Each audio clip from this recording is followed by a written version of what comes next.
Hello नमस्कार, कहिए कैसे हैं आप। मैं नीतू सिंह हाजिर हूं अपने नए वीडियो के साथ और स्वागत है आपका मेरे यूट्यूब चैनल पे। दोस्तों, लॉकडाउन है, स्कूल बंद है, बच्चों का ट्यूशन बंद है, बाहर खेलना भी बंद है। ऐसे में बच्चों को घर पर पढ़ाना पेरेंट्स के लिए भी एक चैलेंज हो गया है। स्कूल ऑनलाइन क्लासेस ले रहे हैं, डेली डेली का असाइनमेंट, नोट्स, ट्यूटोरियल्स व्हाट्सएप पे भेज रहे हैं। ऐसे में पेरेंट्स की रिस्पॉन्सिबिलिटी काफ़ी बढ़ जाती है, क्योंकि जो असाइनमेंट बच्चा पहले स्कूल में पूरा करता था अब उसे घर में पूरा करना है। प्रॉब्लम तो ये है कि स्कूल में बच्चे फटाफट पूरा कर लेते हैं, लेकिन घर पर इतना सारा वर्क देखकर उन्हें आलस होने लगता है, छोटी छोटी बातों पर उठने का बहाना ढूंढते रहते हैं।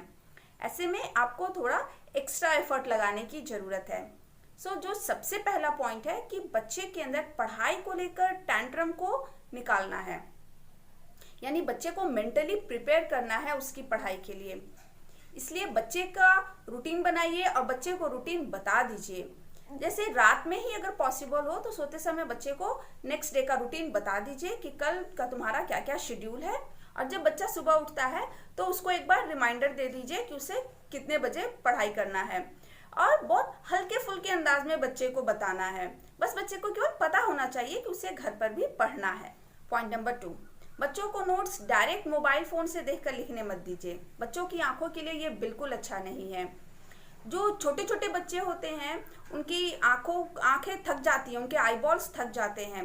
जो थोड़े बड़े बच्चे हैं वो फिर भी थोड़ा मैनेज कर लेते हैं, वो डिस्टेंस मेंटेन करते हैं कि कितनी दूर से देखना है, ब्राइटनेस वगैरह सेट करना वो जानते हैं। पर छोटे बच्चे हैंडल नहीं कर पाते हैं जो 1-2 में पढ़ते हैं।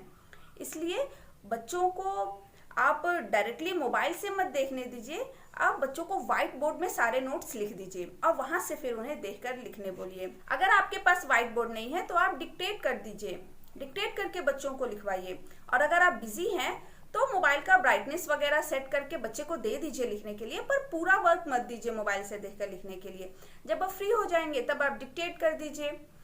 देखिए, एक दिन लॉकडाउन खत्म हो जाएगा और जीवन सामान्य हो जाएगा, लेकिन अगर बच्चे की आंखें खराब हो गई तो फिर उसे ठीक करना बहुत मुश्किल होगा। इसलिए कोशिश कीजिए कि छोटे बच्चों को मोबाइल का इस्तेमाल कम से कम करने दें। खुद उनको असिस्ट कीजिए, उनको हेल्प कीजिए, उनका नोट्स और जो भी ट्यूटोरियल्स मिलता है उसको नोट डाउन करने में। पॉइंट नंबर 3, जब कोई ट्यूटोरियल आता है तो डायरेक्टली बच्चे को बस लिखने के लिए मत बोल दीजिए कि देखकर लिख लो। बच्चे को थोड़ा एक्सप्लेन भी कीजिए, क्योंकि वीडियो कॉल्स के जरिए पढ़ाई, ऑनलाइन क्लासेस बच्चे के लिए एक नया एक्सपीरियंस है।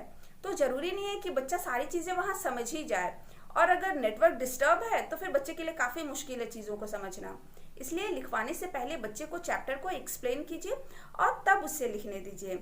उसके बाद फिर उसे चेक कीजिए और बाद में बच्चे को लर्न करने के लिए बोलिए। और सारा काम एक बार में नहीं देना है, गैप दे देकर बच्चे को वर्क करवाना है। स्पेस मेथड के जरिए बच्चे को पढ़ाइए।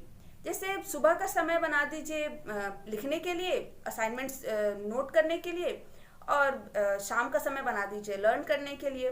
इस तरीके से बच्चे को स्पेस मेथड देके थोड़ा गैप दे देकर पढ़ाना है। पॉइंट नंबर 4, थोड़ा गेम खिलाकर लिखवा सकते हैं। जैसे बच्चे को असाइनमेंट्स बोर्ड पर दे दीजिए और फिर उसके साथ चैलेंज लगा लीजिए कि मैं आलू छीलने जा रही हूँ और तुम अपना ये वर्क लिखो, ये कॉपी में नोट करो, देखते हैं कौन पहले करता है। और थोड़ा एक्टिंग कीजिए ताकि बच्चे के अंदर जीतने का एक्साइटमेंट पैदा हो, और आप बच्चे को जीतने भी दीजिए, तभी वो आपके साथ बार बार ऐसे रेस लगाएगा। इस तरीके से आप घर का काम करते हुए बच्चे को उसका सारा वर्क लिखवा सकती है, सारे नोट्स लिखवा सकती हैं। और जब आप फ्री हैं तो डिक्टेट कर दीजिए। पॉइंट नंबर 5, टेस्ट लीजिए। जो 5 दिन में बच्चे ने पढ़ा है उसका वीकेंड में सैटरडे संडे को बच्चे का एक छोटा सा टेस्ट लीजिए और बच्चे को कुछ रिवॉर्ड दीजिए। कुछ भी जो घर में अवेलेबल है वही दे दीजिए, या फिर आप कुछ अच्छा उसका फेवरेट कुछ पकाकर उसको खिला सकते हैं। और लास्ट में बच्चों की पढ़ाई के साथ साथ उनकी सेहत का भी ध्यान रखिए, उनके मनोरंजन का ध्यान रखिए, उनको डिप्रेशन से बचा कर रखिए, और अपने बच्चे के साथ, अपने परिवार के साथ घर पर रहिए, सुरक्षित रहिए।